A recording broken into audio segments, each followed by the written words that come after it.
What's up guys? Welcome back to another video. Today, Today we're going to be working on the purple coupe finally.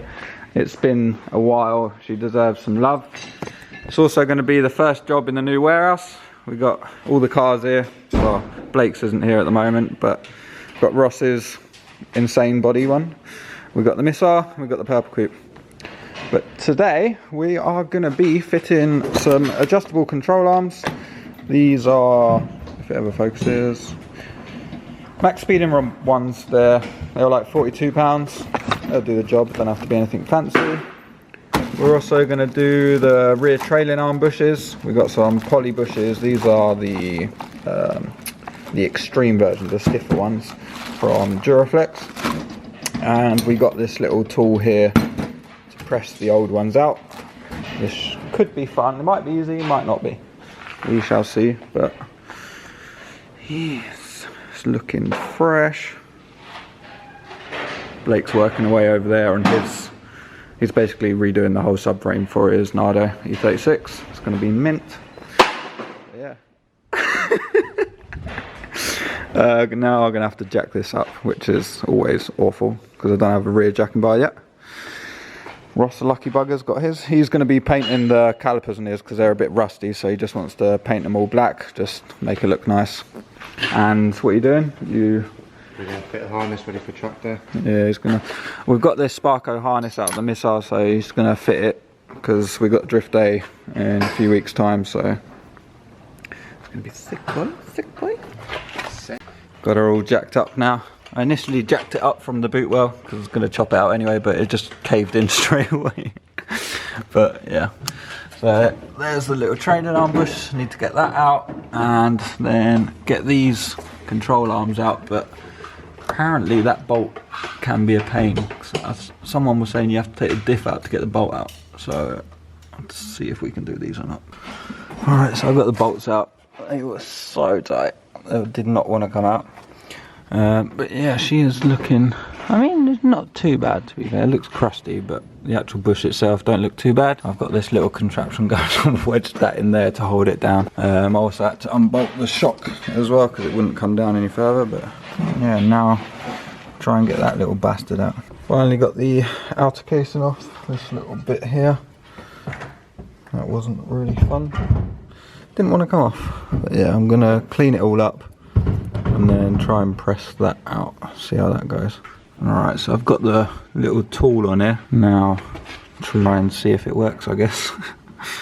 I'll let you know how it goes. I mean, it looks like it's going to work, but it's a little bit crooked, but should be fine. Should be fine. Tool actually worked. The bushing's actually in pretty decent condition, to be fair. Obviously not now, it's broken, but she is out. That was painful, but done the job. I'm gonna clean this up and give it a quick paint as well. Alright, so I've cleaned them all up and I've just sprayed some black paint, some hammerite over it just to protect it a bit. This will all come out at some point. I'll give it a refresh, but for now that'll do. So yeah, just need to put the bushings in. I'm gonna do the other side quickly while this dries, and then I'll come back to this. I probably won't film the other side because, well, you've just seen it, but yes. Right, I've done the other side. Do this side now. That should all be dry by now. Also, I painted all in there just as a bit of rust protection. Now we need to just put some red rubber grease over everything, because if you don't use this, it will end up squeaking and making horrible noises when you're driving. So make sure you cover everything in red rubber grease. This stuff is amazing. Stops any squeaking. It's really good. And you'll need it to slide this in as well. I'm going to use the same tool I used to take the bushings out. I'm just going to kind of reverse it. I don't know, use the flat parts to squish it in. We shall see. It's designed to push stock ones back in, but I think it'll be alright with these as well. Alright, so there she is. She is all in there. Mint as. Just use that the opposite way around and the old impact straight in. It's coming out a little bit, but that will, once we put the thing in, it will hold it in place.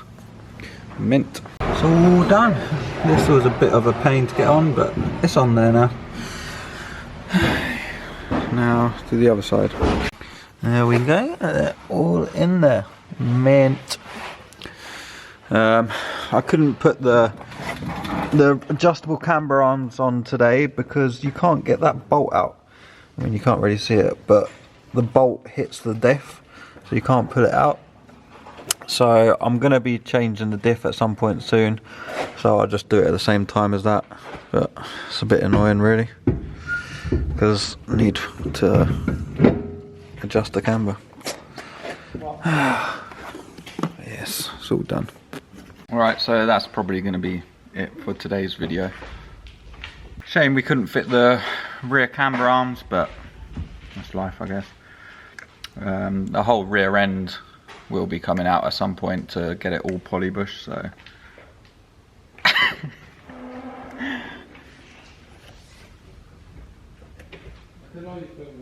Look at your back. Slightly. Mine's probably the same to you, sir. I'm filthy. I've got so much dirt in my eyes. Bloody taken all day just to change them 2 bushes practically. Took longer than I thought. It wasn't too bad. It all went smoothly. It was just quite long. But yeah. So if you're going to do it, give yourself plenty of time.